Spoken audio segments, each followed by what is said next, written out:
पुत्र का अर्थ होता है जो पिता माता का सेवा करता है। दो चीज, एक है पुत्र और एक मूत्र।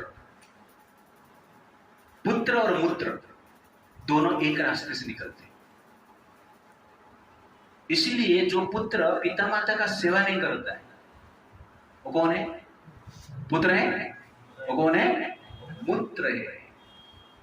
मूत्र जैसे वेस्ट मटेरियल है। इसीलिए शास्त्र कहता है जो पुत्र पिता माता को नेग्लेक्ट करता है वो मूत्र जैसे। इसलिए हमें मूत्र नहीं बनना है। क्या बनना है? पुत्र बनना है। कितने लोग यहाँ चाहते हैं पुत्र बनने के लिए? भेज रहे हैं। हाँ, तो पुत्र बनना है इसका अर्थ क्या है? पिता माता का सेवा करना है। पुत्र की पोजीशन और पुत्र का धर्म जो है, ड्यूटी है, पिता माता का सेवा करना है। मैनेजर बनना है तो आप ऑफिस का सेवा करना है। प्राइम मिनिस्टर बनना है तो आप देश का सेवा करते हैं। पति बनना है तो पत्नी का सेवा करते हैं।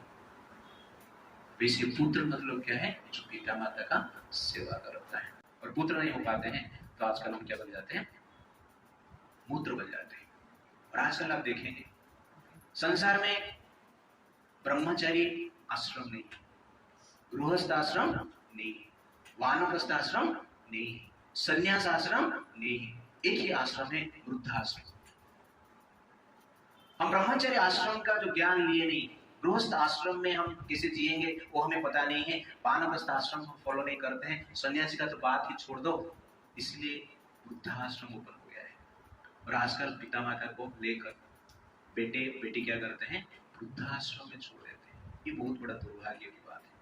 इस मिट्टी, जिस मिट्टी में परशुराम जैसे पिता माता को प्रेम करने वाले व्यक्ति जन्म लिए, राम कृष्ण जैसे पिता माता को प्रेम करने वाले व्यक्ति जन्म लिए, महापुरुष जन्म लिए, और उनके देश में वृद्धाश्रम खुल रहा है। सबसे बड़ा आश्चर्य।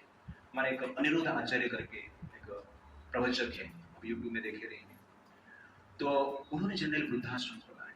अभी तक उनके वृद्धाश्रम में 287 वृद्धा स्त्री और पुरुष रह रहे हैं। और उनके पास कोई सब लोग आते हैं, कोई बेटा छोड़ने के लिए आते हैं, तो बेटे को पूछते हैं क्यों छोड़ रहे हैं तुम? ना महाराज, बीवी के साथ नहीं जमता है, बीवी के साथ झगड़ा हो रहा है इसलिए छोड़ रहे हैं। तो महाराज बोलते हैं तो बीवी के साथ झगड़ा हो रहा है तो माँ को क्यों छोड़ रहे हो? बीवी को यहाँ पे छोड़ के जाओ।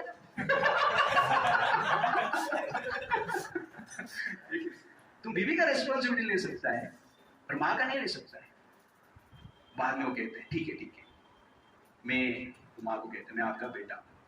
तुरंत स्वयं वो जाते हैं उनके आश्रम में, सब वृद्धा माँ और बाप को मिलते हैं, उनका पैर दबाते हैं, इतने बड़े महाराज, और ये कार्य भी करते हैं, सेवा करते हैं। तो मैं भी कभी कभी सोचता था वृद्धाश्रम की आवश्यकता नहीं। वृद्धाश्रम के कारण बेटा बेटी क्या करते हैं? पिता माता को भेज देते हैं। ये ऑप्शन हो जाता है इसलिए भेज देते हैं। बट ये सब देखने के बाद मेरा मन बदल गया, आवश्यकता है। क्योंकि कलयुग का जो मूत्र है उसको चेंज नहीं कर सकता है, करना बहुत कठिन है। मूत्र को कितने भी प्यूरिफाई करो, पानी नहीं बन सकता। पीने योग्य नहीं बन सकता है। और ऐसे मूत्र भी है, इसलिए हमें मूत्र नहीं बनना है। क्या बनना है? पुत्र बनना है। पर माँ बाप क्या नहीं किए? तो माँ ने हमें गर्भ में धारण किया है 9 महीना, 3-4 साल कंधे में धारण करके घूमे और जीवन भर दिल में रखते हैं। उस माँ बाप को हम क्या करते हैं? तिरस्कार करते हैं। ये सबसे बड़ा आश्चर्य है। ये पशु प्रवृत्ति से भी अधिक जनरली भयानक है।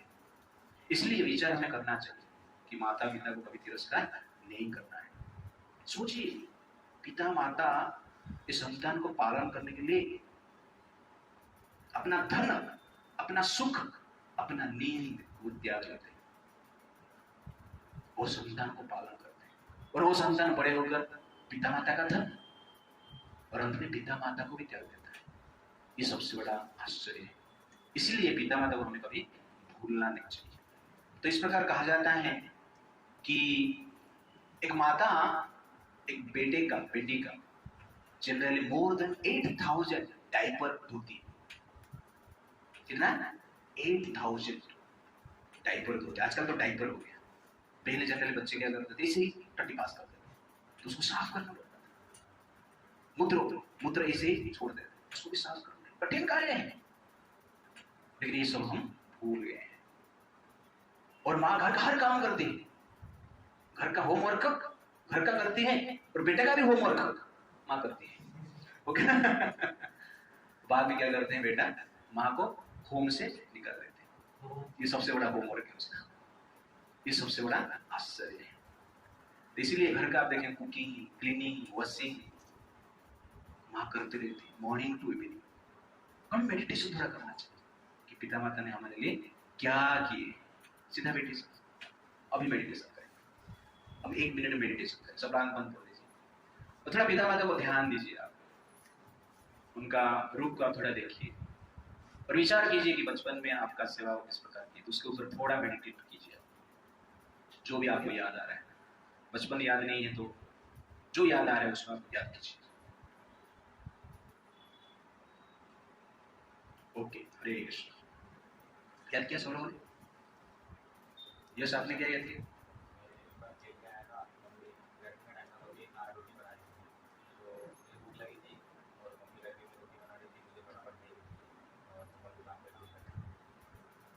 रोटी खा लिया तो आपने ऐसा कभी मेडिटेट किया था? नहीं किया। तो कभी कभी से बैठ के याद करना, बहुत चीजें हम याद करते हैं, लेकिन लड़की को ही याद करते हैं, जो हमारे लिए कुछ नहीं किए उसको ज्यादा याद करते हैं, और जो हमारे लिए सब कुछ किए उसको याद ही नहीं करते। ये है कलयुग। प्रेम उसको हो जाता है जो आपके लिए कुछ की ही नहीं, और प्रेम उसके प्रति नहीं होता है जो आपके लिए ही जीवित है, आपका एग्जिस्टेंस उनके लिए। ये कलयुग का मेंटालिटी है। इसलिए वास्तव में वो प्रेमी है जो पिता माता का सेवा करता है।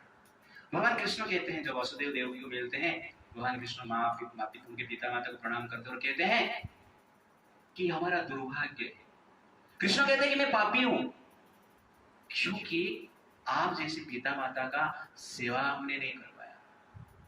उसके बाद वो कहते हैं, सर्वथा संभव देह जनितः पशिता यतः न तयोर्यत् निर्वेशा पितरो मातरयः सतायुष। वो कहते हैं सर्वथा संभव देहो, ये पिता माता ने इस देह को निर्माण किया, जनित पोषित यतः, इसका पोषण भी किया है। और जो पुत्र इसे पिता माता का त्याग देता है, वो पुत्र जनरली क्या है, पुत्र कहलाने की योग्य नहीं है। और वो पुत्र पिता माता का जो ऋण है 100 वर्ष तक सेवा करेगा तो वो भी चुका नहीं पाएगा। इस प्रकार के पितरो मात्रयः सतायुष। उसके बाद कहते हैं, यः तयोरात्मज कल्प आत्मना च धनेन च वृत्तिं न दद्यात् तं प्रीत्या सोमांसं खादयन्ति। वो कहते हैं, a son who, though able to do so, fails to provide for his parents physical resources and wealth, is forced after his death to eat his own flesh. जो संतान अपना पिता माता का सेवा नहीं करता है, मृत्यु के पश्चात नरक में जाकर स्वयं का मांस खाता है। इस प्रकार कहा जाता है। ये कौन बोल रहे हैं? भगवान कृष्ण बोल रहे हैं। और उसके बाद कहते हैं, मातरम पितरम वृद्धम भार्यां साधुवीं सुतां शिशु गुरुं विप्रं प्रपन्नं च कल्पभूते चश्वान मृतः। वो कहते हैं, जो व्यक्ति माता पिता वृद्धा व्यक्ति अपना पत्नी साधु ब्राह्मण अपना पुत्र का सेवा नहीं करते हैं, वो व्यक्ति जनरली जीवित है लेकिन मृत के समान है, केवल श्वास ले रहा है और कुछ नहीं। साइकिल का टायर में कभी कभी श्वास लेता है, टायर पंक्चर हो जाता है तो श्वास छोड़ देता है, ऐसे आप बोल सकते हैं। वैसे आप ऐसे होते हैं। तो कहने का अर्थ है, इसलिए पिता माता का सेवा करना हमारा धर्म है। हमारा शास्त्र कहता है, उपाध्यायं दश, मेरे विचार करो, उपाध्यायं दशाचार्यं आचार्याणां शतं पिता सहस्रं तु पितृमाता गौरवेण अतिरिच्यते। सुंदर वर्ष यहाँ पर बताया गया है, उपाध्याय दशाचार्य, जो गुरु होते हैं 10 उपाध्याय मतलब टीचर से बराबर होते हैं।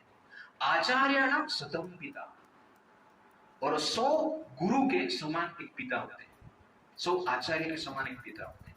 सहस्रम तो पितृमाता गौरवेण अतिरिच्यते, और 100 पिता के समान एक माता होते हैं। 100 पिता का जितना गौरव है एक माता का क्या है उतना गौरव है। तो यहाँ पर माँ का भी गौरव वर्णन किया गया है, पिता का भी गौरव वर्णन किया गया है, उसके साथ साथ गुरु का भी गौरव वर्णन किया गया है। इसलिए माता पिता को जनरल हमें क्या करना चाहिए, ध्यान देना चाहिए, भगवान का ध्यान करना है और माता पिता का ध्यान रखना है। ये दोनों कार्य हमें करना है। एक प्रिंसिपल जीवन में आप बना दीजिए, भूलना मत करो। हमें क्या करना है, भगवान का ध्यान करना है और माता पिता का ध्यान रखना है।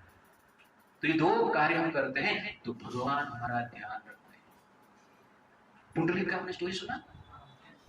पुंडलिक को मिलने के लिए भगवान कृष्ण आए द्वारका से, और उस समय में पुंडलिक पिता माता का सेवा कर रहा था। तो भगवान कृष्ण आके बोलते पुंडलिक हमें मिलने के लिए आया है।